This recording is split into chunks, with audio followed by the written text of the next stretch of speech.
Vamos a iniciar con la ponencia de la doctora Lilia María Gama. Ella es bióloga por la Facultad de Estudios Superiores Iztacala de la Universidad Nacional Autónoma de México.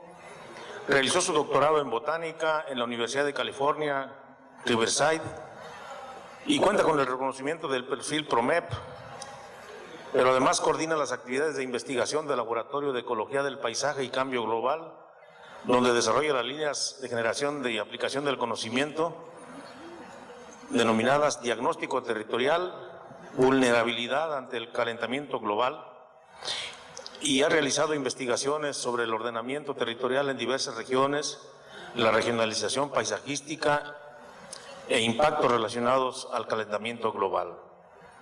Queda pues con nosotros la doctora Lilia Gama con el tema vulnerabilidad de los sistemas naturales. Voy a empezar por decirles que el panel anterior me ayudó mucho con lo que yo quería hablar. El doctor Martínez habló de cuestiones climáticas que efectivamente en Tabasco hoy nos preocupan mucho porque no sabemos claramente qué va a pasar.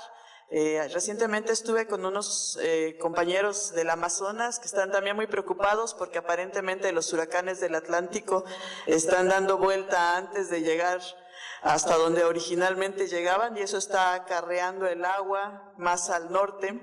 Y por otro lado, el doctor Almeida, creo que se llama, habló justamente de lo que nosotros pensamos que son los sistemas más vulnerables del Estado, que son las zonas de dunas costeras, altamente olvidadas lamentablemente. Mucha gente habla sobre la vulnerabilidad de los bosques tropicales, sin lugar a dudas su diversidad y su riqueza, pero las dunas costeras, que son las que nos dan protección, lamentablemente son olvidadas, y las políticas de uso de ellas no contempla esta fragilidad que tienen. Entonces estos temas eran parte de lo que a mí me gustaría platicar. Solamente quisiera iniciar diciendo que el tema es tan grande y tan complejo que voy a presentar cosas que se han venido realizando con varios grupos.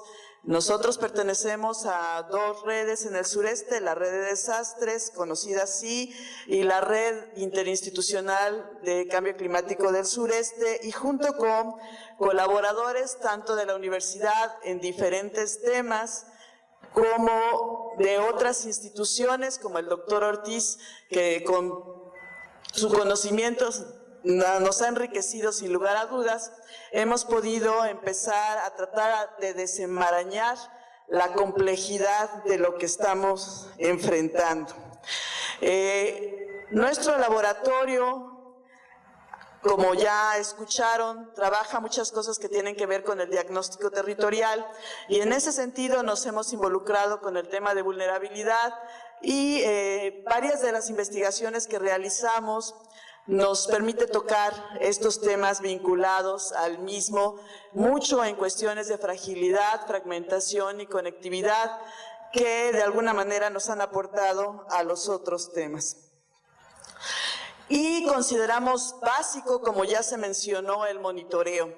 Regularmente no existen recursos para monitoreo, y eso es muy lamentable, y en ese sentido, cada vez que tenemos proyectos, pues tratamos de utilizar algunos de estos recursos para poder continuar con el monitoreo de todo lo que básicamente nos interesa y que consideramos nos va a aportar información para tratar de entender las problemáticas que tenemos. Como pueden ver, tanto con los organismos como en sí con factores físicos del territorio. Pero el tema que nos tiene aquí hoy son las inundaciones.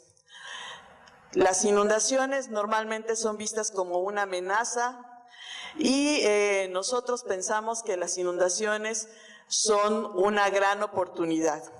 Realmente, de hecho, las inundaciones, desde el punto de vista de los sistemas naturales, contribuyen grandemente a que los procesos que se llevan a cabo en una zona como la llanura costera inundable se lleven a cabo adecuadamente. Tenemos, por ende, muchos beneficios en la llanura costera inundable por estas inundaciones, por eso se llaman el territorio de la llanura costera inundable. Sin embargo, la influencia humana, como el licenciado Segovia ya mencionó, con mucha de la infraestructura que ha construido para poder salvaguardar a la población, pues ha alterado las dinámicas naturales de las inundaciones en la llanura, y esto ha venido a redundar en que ya no están recibiendo los mismos beneficios. Sin lugar a duda es muy complejo entender estos sistemas ecológicos por los procesos que involucran, pero parte de esto me gustaría al final presentar 3 ejemplos que consideré interesantes y diferentes para lo que escucho se ha venido presentando. ¿Cómo debemos proceder al respecto? Bueno, pues como ya había mencionado, identificar, medir, monitorear, identificar los procesos y los componentes en la cuenca con esta visión de cuenca, conocer las especies y su ámbito hogareño, porque ellos son los que están en el territorio, ellos son los recursos que tenemos y los que están siendo comprometidos para el futuro, identificar los atributos ecológicos que pudieran ser clave en virtud de que ni podemos tener toda la información ni fácilmente obtenerla, las variaciones que hay en relación a las inundaciones, cuáles son los actores y sinergias y las tasas de cambio. En el caso de las especies que están en el territorio, pues estamos abocados a que todos estos datos que queremos identificar se vinculen a aquellos que están compartiendo el territorio con nosotros y que sin lugar a dudas estuvieron aquí primero que nosotros y probablemente y lamentablemente vayan a desaparecer antes de que nosotros acabemos de estar haciendo uso de este territorio. Y en ese tenor, lamentablemente, para poder valorar las cosas, le tenemos que poner precio a las cosas y ha venido a colación como tema importante recientemente lo que son los servicios ambientales, que en principio solo se mencionaba como parte de los puntos que hace algunos años consideraron que sería importante tomar en consideración, y hoy se busca que estos tengan en sí ya un valor económico para que la gente empiece a apreciarlos en su dimensión y magnitud. Los que están puestos en rojo son los que directamente nosotros consideramos que están vinculados a las inundaciones de una u otra manera.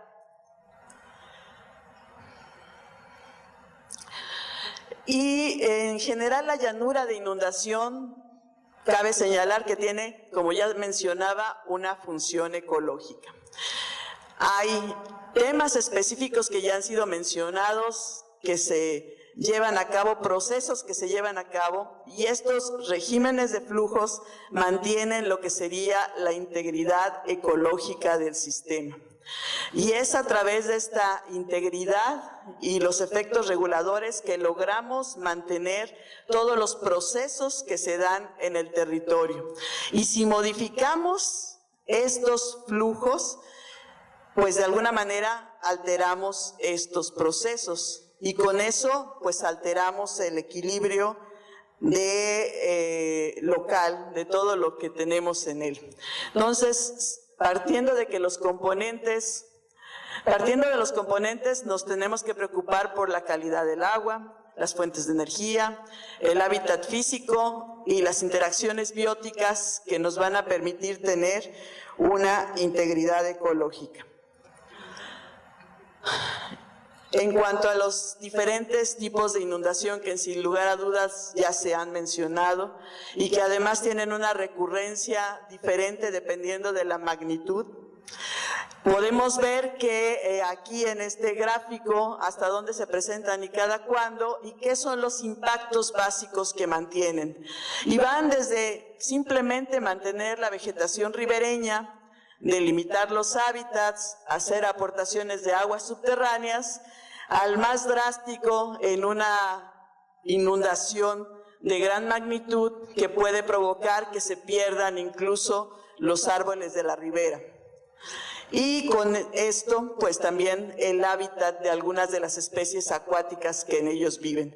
Entonces tenemos diferentes niveles de impacto asociados a los diferentes presencias de inundaciones e impactos. Sin embargo, aún en el más drástico, los colegas investigadores en otras instituciones, poniendo por ejemplo el caso de Manglar, en Yucatán, han descubierto que los huracanes, aún los de mayor potencia, que afectan sustancial y gravemente a los manglares, tienen su importancia.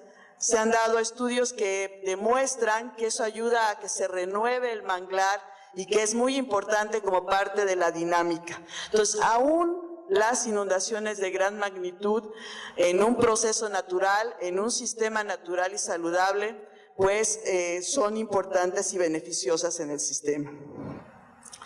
Para poder trabajar esta información, de la cual, como les digo al final, solo les voy a presentar 3 cosas muy puntuales que me pareció interesante destacar, pues utilizamos información no solo que generamos nosotros, sino que han generado otras instituciones y que nos ayudan a saber en dónde están las especies y en qué calidad de hábitat se encuentra su distribución, que nos permite ver cómo se asocia con la distribución de la población.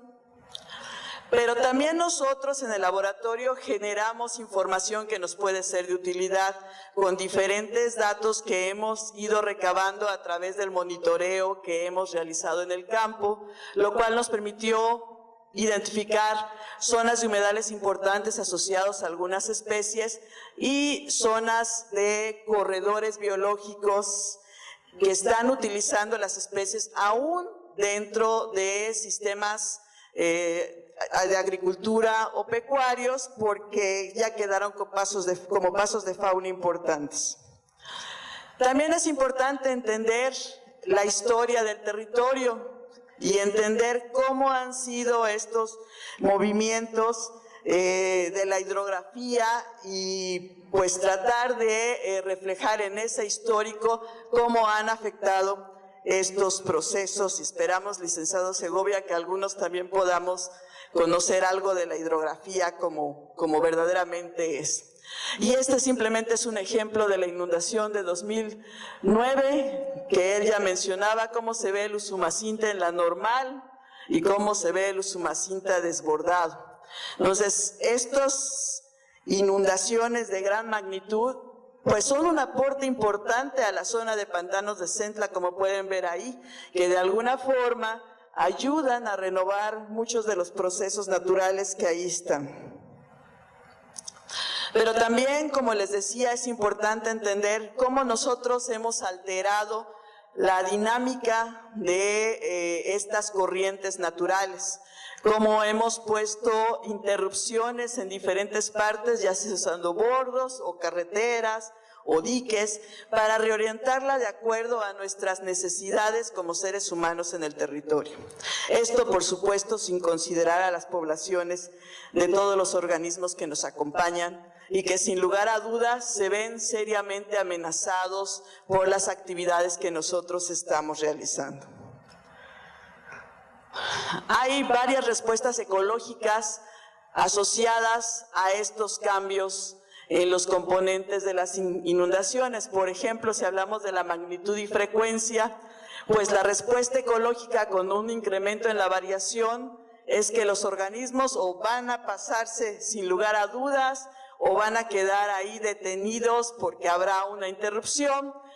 Por otro lado, que puede facilitar el establecimiento o invasión de especies exóticas, y así con cada uno de los componentes tiene su respuesta ecológica ante esta variación, cómo les afecta. Aquí vemos más ejemplos en cuanto a la extensión, pues en cuanto a la duración, magnitud y extensión de las inundaciones, sin duda esta ha ido variando sustancialmente y está asociada a las acciones que nosotros hemos hecho sobre el territorio. Y también hay una respuesta ecológica a lo que nosotros particularmente ya puntualmente en cuanto a infraestructura hacemos. Si ponemos diques, pues estamos reduciendo algunas zonas de desborde y esto está reduciendo la posibilidad de migración a canales secundarios.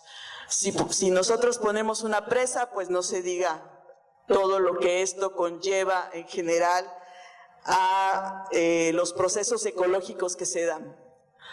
Y los impactos pueden ser directos o indirectos, muchos positivos, muchos negativos, y de estos que están aquí yo escogí nada más 3, ya para cerrar mi plática, y mencionarles por qué creo que es importante identificar estos procesos y hacer algo al respecto. Organismos desplazados. Viene la inundación, se los lleva por otro lado, pues se va la inundación y aparecen en lugares en donde no deberían de estar. Por decirlo menos, en el 2007 un cocodrilo apareció en la alberca de un hotel, eso es. Pero algunos otros, lamentablemente, pues tienen daños más fuertes. Especies invasoras entran más fácilmente con la llegada de las inundaciones. Esta especie en particular, lamentablemente, tiene otros impactos asociados que tienen que ver con el daño a las orillas de los ríos, que hoy, como no tienen vegetación riparia, pues más fácilmente son erosionables. Y además dañan a otras especies como el manatí, porque pues no solamente ocupan su hábitat, sino también pues están ahí sobre él. Los organismos tienen que ir para algún lado y pues salen huyendo de la inundación y son fácilmente atropellados. Por este motivo no tienen a dónde desplazarse, y aunque no pareciera importante, uno de los mayores impactos a la biodiversidad hoy en día son los atropellamientos. El intercambio de parásitos y enfermedades, simplemente por mencionar algo, cuando vienen las inundaciones, normalmente nosotros tomamos el ganado y lo llevamos a zonas altas más cercanas de los bosques, y ahí hay un intercambio de parásitos entre especies silvestres y especies domesticadas. Entonces, son impactos que regularmente no estamos pensando cuando pensamos en inundaciones, pero que están sucediendo y están afectando a la riqueza natural que tenemos. Y también la transmisión de enfermedades, facilitan la transmisión de enfermedades. Y con esto termino en tiempo. Muchas gracias.